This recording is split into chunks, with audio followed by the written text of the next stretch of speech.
Hello champions, welcome to my YouTube channel Edu Enrichment.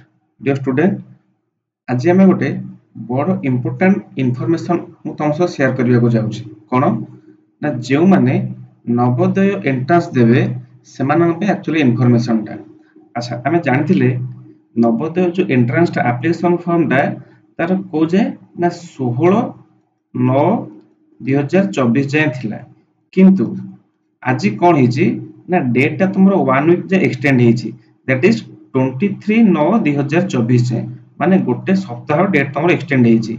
अच्छा Navodaya form पकेबे कि देबे कि एग्जाम टा जे एबे पंचम क्लास रे पढुछंती माने 5th क्लास रे पढुछंती से एग्जाम देबे तो से मानन पई एक्चुअली वीडियोटा ठीक अछि। तो जो माने फॉर्म अप्लाई न करिचो जल्दी फॉर्म टा अप्लाई कर दियो काना तुमरो आहुरी 7 दिन तुमरो एक्सटेंड होईची। नवोदय एग्जाम टा केबे हबो ना 18 जनवरी 2025 मसिया रे ठीक अछि माने जनवरी मास 18 तारिख रे तुम एग्जाम टा मस्ट हबो।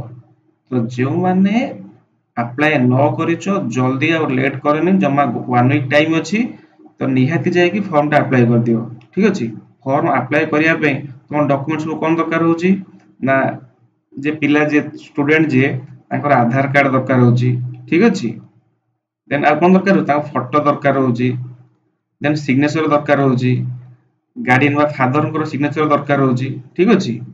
ए सब डॉक्यूमेंट दरकार होची ए डॉक्यूमेंट्स रेडी करिकी फॉर्म टे भरि दियो। हां आ गोटे जिंस कोन ना तमरो गोटे सर्टिफिकेट दरकार होची जो सर्टिफिकेट तमे फिल अप करी ताको स्कूल हेडमास्टर ठारू से सर्टिफिकेट टा नेकी ताको सबमिट करियो माने ए जो फॉर्म भरला बेले सेतरे स्कैन करियो अपलोड करियो ठीक अछि।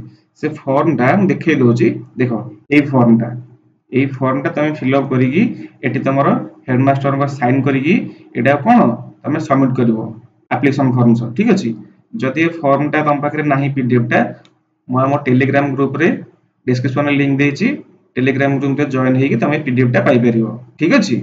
अच्छा देखो देखो ये देखो एटा प्रीवियस डेट टा माने 16/9/2024 जाय लास्ट डेट थिला किंतु वर्तमान सेटा केते ही जाईची ना 23/9/2024 जाय।